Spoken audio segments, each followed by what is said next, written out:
ke leo le au ngao ka ko faso so ile ngu ba ko ma upu politiki ya male onga ba samo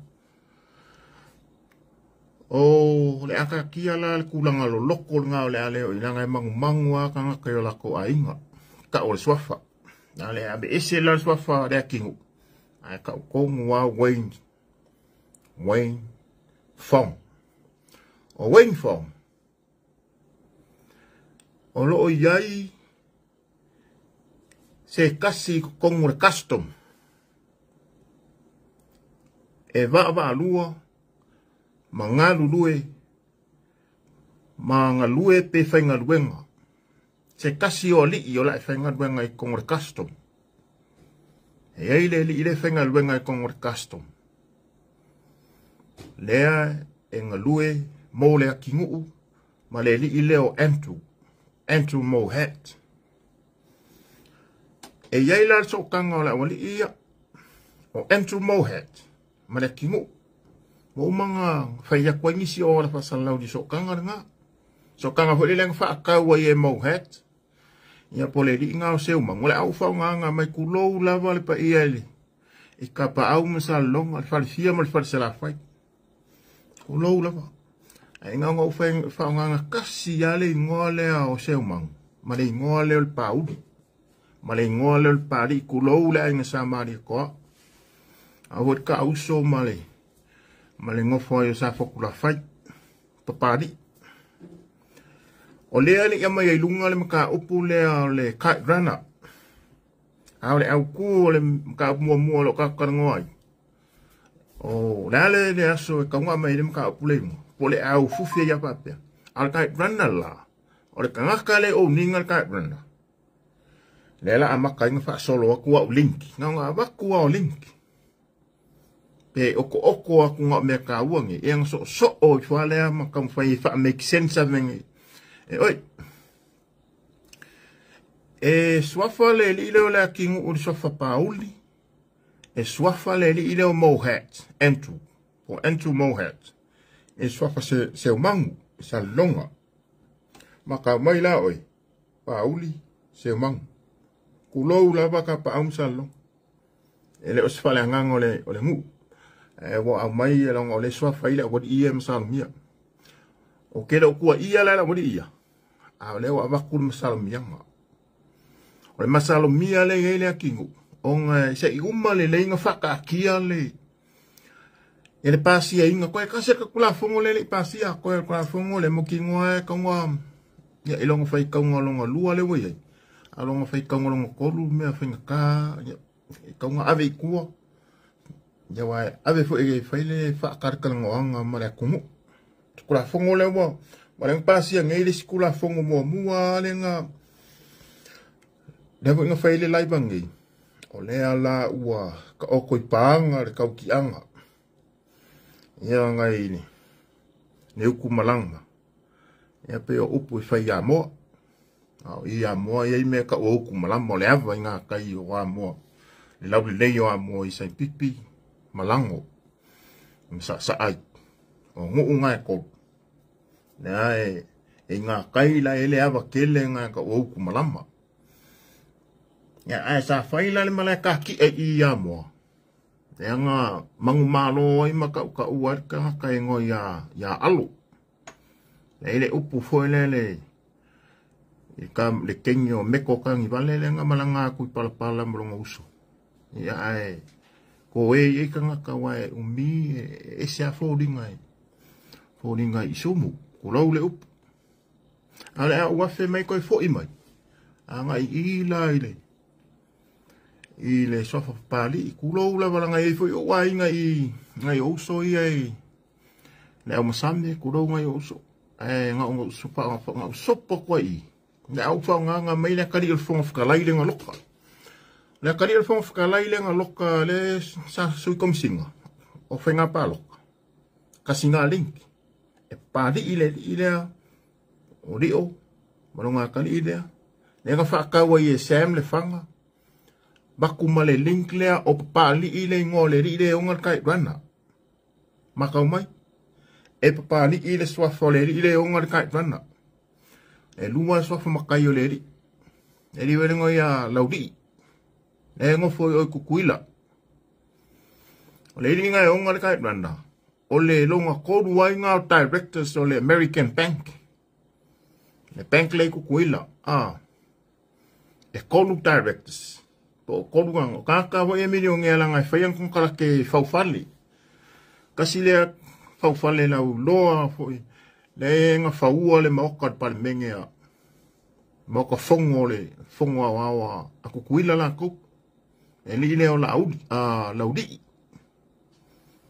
ele ole ngo le ngu o laudi a ole ngo ka ka ngo ya laudi ya o ngo so fo makaila nga o se mangu isa longa ai papari isa papari o lo la va sapari e wo umanga o fa kulo o so kanga la e swafa a inga si a fica wai e papari ya papari efo o le si kama ika inga leo sui kom singo leo sui kom singa le si kama ika ingo ya papari monga lisa wai so kanga ya so kanga swafa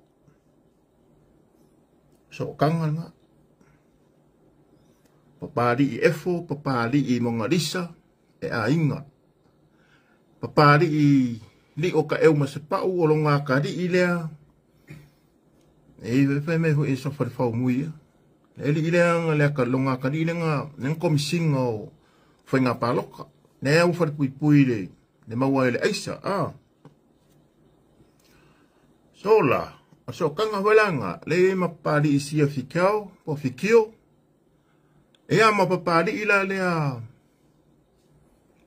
lo le ngese ngelu kasi e afia uma mai ke le it's a big picture ke le akale me sala le winga lo hom kana le wa baku ya link nga ka wa kwa link ya saulo la yele neve me ko mengi le sunga tasi malea onga man malo private school I malai imi American Samoa malo fa so alo isia o sia ko fingele fio alo no fio ngai ang fa pai fio nga walasi po la fio nga sa malau ya o ngoala ngai luo le li le o laudi ne fu la fa ma ngi me sunga ya fio e po sia ko fingele sa malau walasi fio. Oh, it's one of my classmates. He was young as that, but yeah. Ma kasila ngu o ma ka ilea. La fa ma ngia mai le suile mai kukuila. E va pali inga. Usala e se mangu le ile o laudi. Koi pa pali. E a inga le ya la mala wali ia ka wa wei.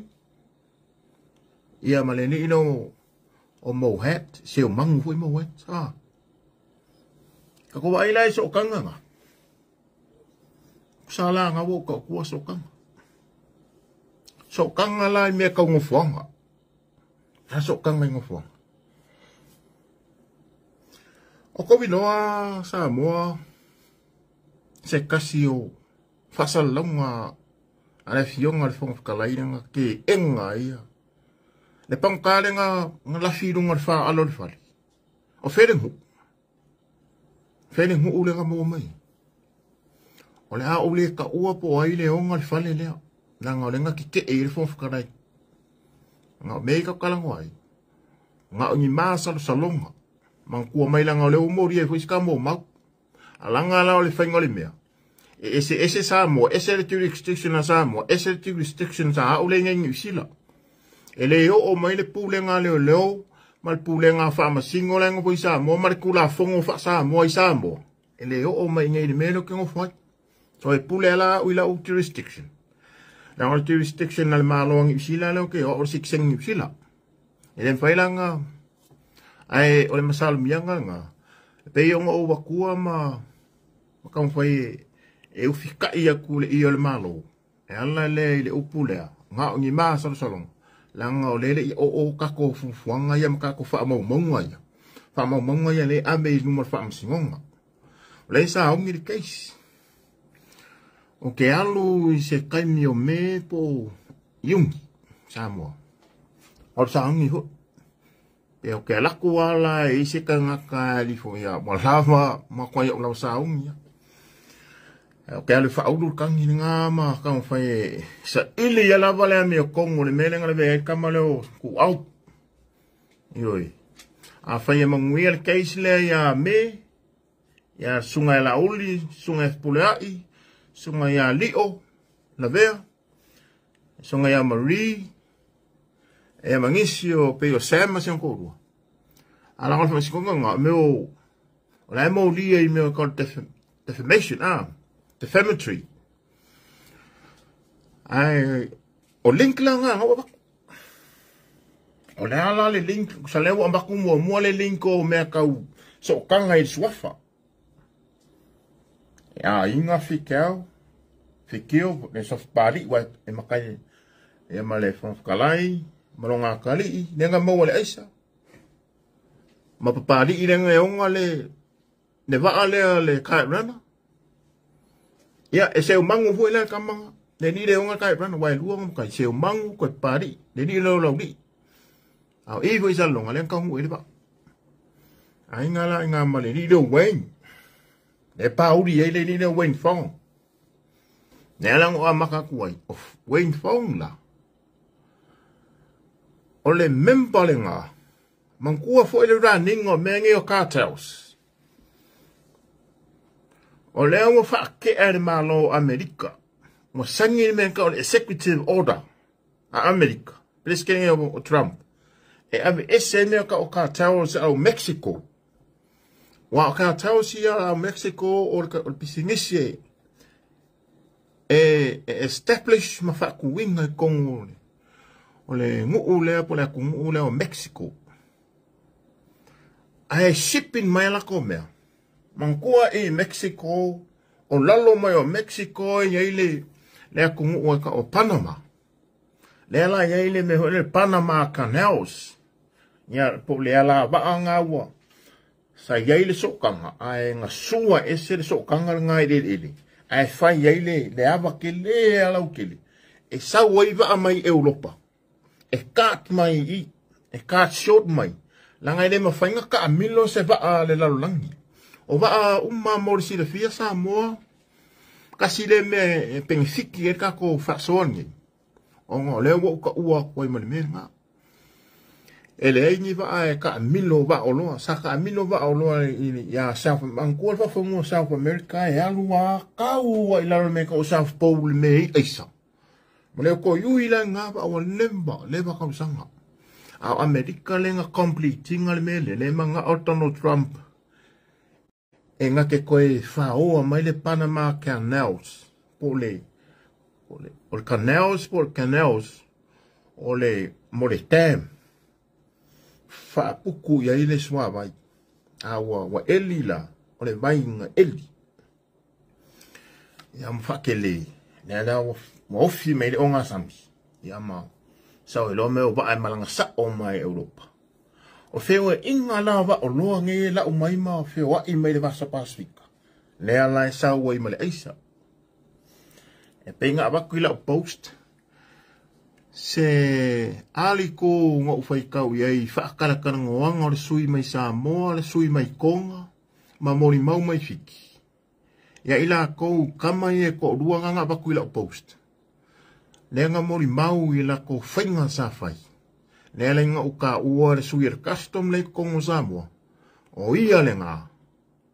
Lea e whaia le ngā duenga lea le import mai. Ele o ia la e whape e au kuai pe ko kasi. Ne ai kele la o le whainga o le mele. E ese le kangaka le I. E wa le whainga ngā o le mele o le trafficking. Trafficking o me ka waisa. E iai la mai lai kongo le fisa leo leo. Mangkua mai le ngā maua le wali fo e ko wha ko koru kamba ma le kasi kenge leo leo. Nenga abelu mal try pino. Ai ke wa mai le fai unga. Ai unga piko si le ale nga o fa wa ku lo fa funga anga sa mo. Nenga au mai le fai unga. Fai mai wa wa su e wa mau ai ke wa mai fai unga al try pino le leo samo police try pino samo o fa mau ngia morianga o la wanga nga ko du kasi ke ngai ma kama ko fa ile wanga le sai o di CIT le sa ku yele le visu sa fenga lwenga le visu al leo ko samo ai nga ua fai su ngom salo miole a fiele isa ale me fa vale vale fai unga kom singa fa vale vale fidi waya wa ke fa ngwa ngale lilo longo ikingo o longo ikingo fidi waya wa fo yo kan kaele ya unga le fa vale vale ele ilo ngang ai lo pelu le lang o so fai lang fai unga ina wa ngale fa ke fai mai wa umar suspension wa nga fai lo su enga try pino leo fa ke ai ke ko fa fai ngal ai ave isi department mai isi sectional officer leo ole mela sidi ya yo officer nier ku langa nga o fiangi me fa ma leo la fa ma o mia le involvement wa ele mo rianga nga le fa ma o mia ai ele fa ma nga le si mo rianga kas e ko la ma le fa msinga le fa leo ka o police try pino lenga e fu fa msinga ska mo ni ole la vea ka malama ai la ori e ko ruanga ko nga le ala team apa fa kas male ni ile fengal bengal kamale akingu unai kong ile ele custom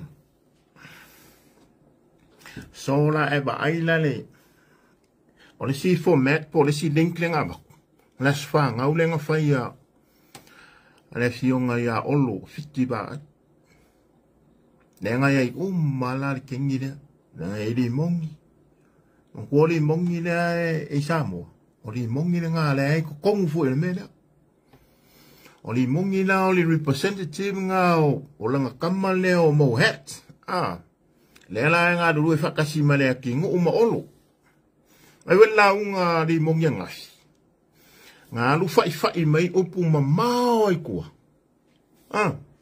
ele ai mase ongo mafau le yolonga mafau mea nga ke o sofa ia le ma fa o popo sanga o sofa i kai pelo sofa inga le nga fai e kuila epa ma ngale lua ka nga makoi ngo ale lako fai ngol ka mai kai pan mia ngai nga kuila epa mfung koi makuwa mangingo ai me sia fung koi le ke low points fo yenga au mai fung koi ka wenga fa malo lo ka mai kai pan mia mai longa coffee pan mia wa no confidence wale se fa ko wanga ka mai kai pan mia ai o mai le la unga limong wa mama ele se point e mili wala ngoso o nga ia u fufi lang kamale o entu mo hat manga kama yang ngofo ku I ko ongo le bang mo le la ber ko le la be ia le yo wing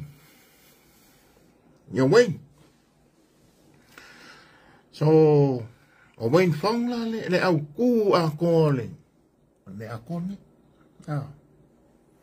se sau mai ole ba mai ku kuila man ko ho lenga mai le si fam kalanga le kom singo leo o le si melenga maua karua ngei lenga ka umai e leo fa e kom singo leo o le huenga maua kukuila o le huenga maua kukuila le mea ngi le si furu kilo kalamo le aisa nga mua maua kukuila o le fa mo mori e ka kaunga nga o mai sa mua le nga fa ele sa nga kom singo fa melanga sa nga vili kukuila ile leo kukuila ma le ofisa kiuki kukuila e awange I ko e ka fia me nga o mai sa o mai sa mo ai sea nga langa fet kalanga kumsinga inga ia awa lawangi mawa kukuila ngisi fa am kalanga le lako di ole lako team le running ole ai sa mo ele o fa kula la kala o la wadi langa le ele fenga ngale me esse me ka o len ret so o se fala po konga me ka o isa e wale o no o skaki le ya le fengole me e pyramid La mea ko le perimeter le fomuinga. Po fiu. Le perimeter le. Fa pea. Pea mala le mea ko le perimeter.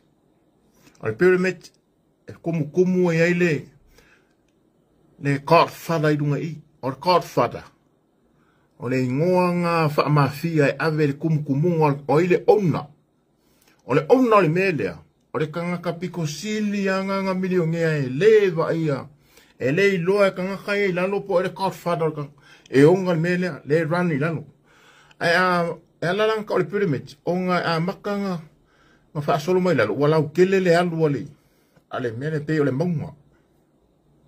So wa makang faila la. O le kangaka e ko kasi le lunga. E iai langa. Anga kama e ko rua pe ko koru le lalo. Ai ese faila le port. Kai pei al whainga o le makanga duenga o leo pe o le makanga duenga o. So se makanga duenga lava le maru. E whapea o runga o lea. O lea o le malo. So o mai lalo. E ia la vaanga hoina i e ka osui a. Fonga sui kofia. E ko akoru. Mari e ko mauri. Kupua kama sese efi. Ia mala uru mapsongi. Le so o mai lalo leo le malo. Mangkua la e kasi a kanka e lunga o leo le malo. So mai lalo vaanga ngai ko akoru. Whapea la me ko le pyramid. E saua ngai lalo. Sauro i lalo wala ukeli. Mamala mo mai la Samoa. E whapea umare running o mea nge o ka tau sa trafficking. Trafficking o kiriwanga le mea. E o mai la ngai ka maiki o le atunu. O le kangaka piko sili nei. E mo ia o la e sori kula fungo ngai ka maiki. A o ke alo whai ai. La ngai leo iloa e ka maiki. O la kou le siri unga ki ngā inga.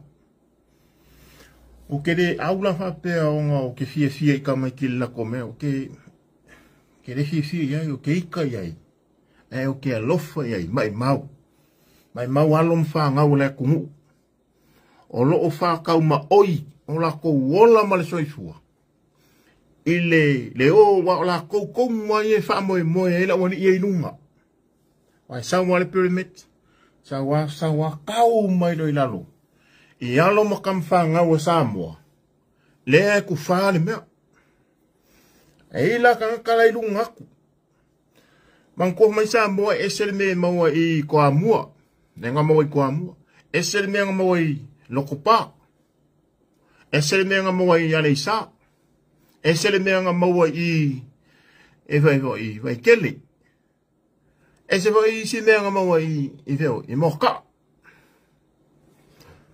Ai ole mea la le o ke siringe ngo fuanga o mengi. Mangko le merenga mali waia. Ia Caroline. Bayanga. Kengo singa bayanga. Si professor leo Caroline.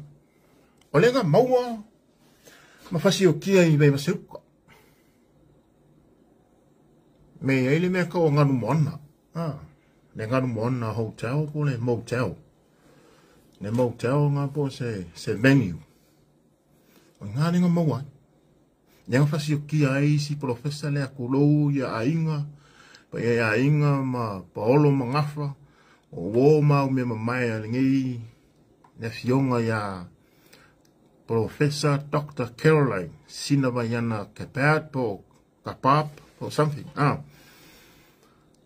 O nga kongo i mai masiuka. E ka ngofi la e fasos e kan fai link. E so o menge. Ngofoanga. Quite make sense. Lalo mingo la kan. Nenga mo le aisa. La wali i vai masiuka. Nenga la fidung al faal. La fidung nenga la fidung al faal. Vai lei. I vai masiuka. Nenga mingo aku lo le yo taxi. Aku lo taxi ya te kaubi ma ale aku le ile leo. A taxi aku le la ku forme. Koe fo i mai loa la i la fum kalanga. O so kanga ngar mea. A o haile kanga ka o wai i. O le fonga fukalai. O kere o kua i al fonga fukalai fo i le van pele anga ua maukingo. E le o maukingo mea i o maukalango ai. Koe whaasala la waku, koe whaasala waku. E le i maukingo. Walanga ufa e le upule e le i maukingo. Onga. O le i whae whamsingo ngol mea lea. Sa iringo le mea kong, e lua me sa iri le mea kong. O le mi o kongu po ainga mali wai ku au. Ma le mi o kongu. O ai le raninga le aisa. O ai le raninga le aisa i Samoa. Le ala o umanga o bak. O ai kama ki kele langa o so se raninga menge o whala o whaasainga. E ka kau o ngā whaamaungia. E iai langi sui. E langa ere misi menge o sui. Sui e ko kongo se malo. Ngi lo ia e kau hui ngai ngi lo ia. O le lo ia le iai. O le lo ia le a sa vea masui. Masui pile skenge. Le vanga whake a le ngāwe ese mai a. O umma ilang kong kalake e whake e le maalole al fast. Le o Matthew le misio. Ya. Wai e lo ia kama ia running al mea. O lo ia la ngā le whema lo ia o le whenga le mea lea. Le winga lo whamakalanga. So o se running ala manga so se malo. E iai lama kama maku kua iai. E iai le whaamasingo. E kaunga isi lako whaamasingo. Kaunga ingi lo ia. E kaunga isi siranga. E kaulawa ele whapea. E o maile official. O a onga. O le official whale mai. Kamai kai fo mai kiuki. Kiuke me o wa ama wa nele. It make sense. E kaulawa. Onga iai lava se sui. O se makang, o le makanga ruenga nei o le custom. O le makanga ruenga official kiuki. Ioi. Ai mesea. O le makanga ruenga piku sili anga mga o mia le iai o ngaka e kaunga whawhainga ruenga i le pyramid lea. Mangkua le pyramid lea sa mai runga. Ah. Sawa. Au kangaka piko sili anga whaipingi. Kangaka lo iai le high authority. The most high prominent authority. E kaunga whainga ruenga. Ai sea. A wafu o kangaka i efefefe e lem whainga run ma wha wau le maua peo le aise sa moa konga fiki. Wawa kungu ia lea. Le awa iai no ma sala la wale mea. Sa feo lono sa moa. A o konga mfiki wa levang ka apere mea. Le ala wai sa moa. E ala langa ngā lue le pyramid lea. Onga. O le inbound. O le inbound. Wai kanga kole malo. O ikan kole malo. Kasi lea. O. Lauri e ko rua le kongo le malo. Le iko kongo le me lea. O li mongi. Ma. Wayne Fong. O le link o le mea ngā. Le ala koe bok. Le ngā whaari me kai me lako paki. Lua o wha maunginga. Le ngā whaari a ngafi le ala le launga le o li mongi. Ia. Ngā lulu e lo mara wani ina e kong lo fisa leo leo. Le ala ia u wha maunginga e boia i ka wha maumonga le ua au ma mai wha pupu. Inga ia so soangi sa ilinga le mea kong. Kongo nga isi so ma awal fa salau lo nga lulu e kamfai ngisi kunang. Awal wa ia kamfai la boki nga lulu e la fa sainga nga yo le aisa. Ongo ke mga o ka ofi. Kong ka ofi. Anga e wa o feila fa nga. Ka fa nga uma ka ko uma e ka ke mangu mangu ya ka ko wala fa nga. Wala ka ko ba ila le leilo lo. Leilo lo so o kengi. Halo mo kama ika yo la tunu. Alo la kele ele misi. Ele misiri ba yaso o ma singa le ngovinga kai kor kai fa ka kalilolo a o kenya se a wala ngole ro se kama ele lo a wa vo running on the trafficking ele ve ko mal human trafficking mai se au singa a o ye Samoa a o fenga luenga e fa mo ngira o kala le langa ko kele o fenga luenga ma lo le lunga i nei lunga la page. Ai mori maulanga o so senior inspector nga le MCO. Sa alu la wasi singa e se kasi o fare fai piriki. A se singa i baideli, i baikeli. O inga le singa le nga. Nga le masi singa ma. Ma le sesi fai o uso. Ra ule ka ua le uso lea mai falakai. A o se uso lea nga manga lue fakasi. Nga alu le masi singa. O ma ua fo ile nga alu masi singa i ole. Kam fai e kapungia le ori ori. Wa o mako nga venga ole o la nga venga nga sa ye. Ngo vili ya kuko inga kuila epa le mako min sky. le li o lau kafi. O lau kafi le pesau, fio pesau. Le sa ming ska mako, ne makom ka ngadwenga. Ne wela sa fe ngadwenga ko le li le win. Ai fa la ukala. Nga o walu o kia si esing ma o ma si uso le mai fa la ka ing ma fa ngadwenga fa ka si le msiu. Ma o la ma kia si le kampangi le fa si ma o le la ko pisingisi o le faingo concrete. Faingo wall mai faingo si ma o piliki. Me se a piliki. E ngā lai, ele awala le ele la fmengi, maka kua le mele ele pia le vaidima, nesa ele, maka kua le awala nga, o le pia le vaidima, mua kama kua le vaidima, so aku yuka kua le vaidima ele la fmengi, nesa pa kua la fmengi, fai la fmengi. Salo la e fai al kaimi. O kua aku la so aku marisi loko nga e fai ele mea kau chips al sunrise. Mal fai chips nga sunrise. Kua oia kua la ia le male. Ma le loko e fai ia le pisingisi au sainga le fai piriki. E fai ia ma meio mo products, kau mo products, ma o loa fai ngo whapai o maoka ma lawa ma pisingisi ki kele. Nga umal masi singa ma se uso lea. Ele i loa e se uso lea la u spai sa pai. Mo masalo mia nga ui ike whaaruanga mao e fai masi singa i konga. Se kasi ko mai kiki nga la vea. Wa le whaingo mako ngā ruenga. A la vea le kangaka whainga ruenga wa o le health and safety de o kangaka whainga ruenga i so se ngofuanga, so se kampangi e i whainga ruenga. O la ula makaka ma se uso lea whala kailenga ma whainga ruenga. Ma ke o whaide inspection. Whaide investigation. Inspection and investigation. E lua ma makakanga whai masi usole. Inspection and investigation. E so el ma fua anga ole mangu alia ole akali ileanga mangu amali whainga ole piriki. E umala mari poki. Mailo ili makumkanga duen. E a makanga o kami ai kua ngā sa iri. Nga ou loai. O i le sivaenga le raninga le aisa. A se o ponga, wa kupung ele mala ia lenga o langi o le whaamai la leo le COVID. Wa o fo i mai ngai sila o sa wa aisa o whaangau kenge o kele i o le whaangau. E se o whaangau zamo, e se o po i mela se o whaangau le ngai wa pe ke ua wa whasalau ku mali liu ko kele o person. Kala whai se o whaangau ke umali liu. Ke oa fia. Pe o ke o kia o le whaamai a o whaangau isa ngole mu. Ala ngau koi fo i mai ngai sila.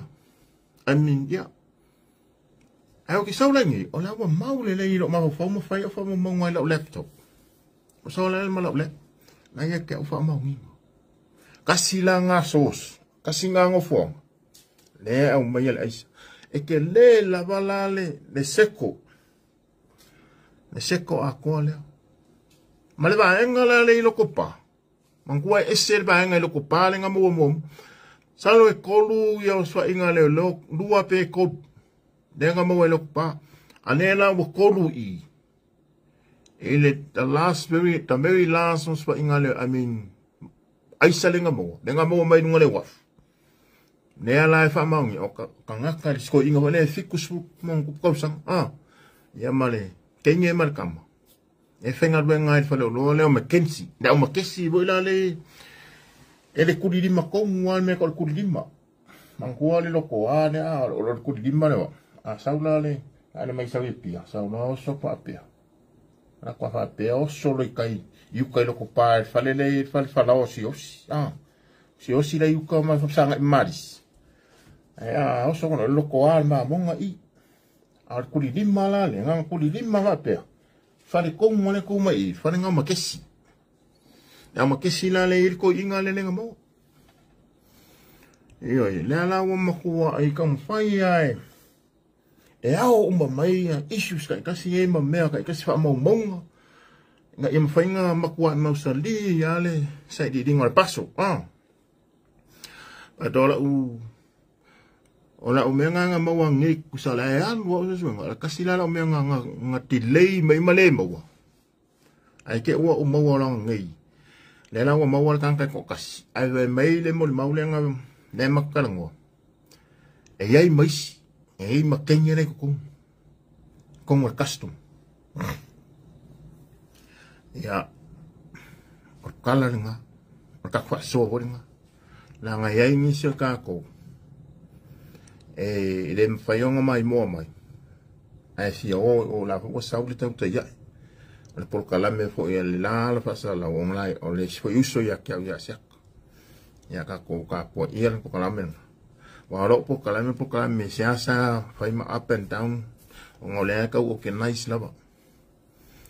Ya ai fa malu rusa mo ka po kalame. Ya le fo la ba kun ka po kalame lo ta kulunga ka ko YouTube. Paula wala ka sanga malangang fanwa. So songi mai so ko au nga mai ba. Subscribe la ka YouTube channel. Ole ngo fo ya le kasi kusele ngo tama ole ele. La ye lunga subscribe mai. Ona faila ya le ona eso soni mai. Pau fuela nga waile ele se kupe ke ame ke o ko kongi ele o me alo fa le o le sa idi me ka ko news. Sa idi me le miotom. Ka fo ye au mai. Ole fuela mo amaka nga fa la ko me ka ko karsa mo. Ongo le mafu anga. Ole wa e a onga. Ole wa e a onga. Patalo fatu le fionga tu fia tiu, paminam tiu. Ya, ole wa e a onga. Ole mela le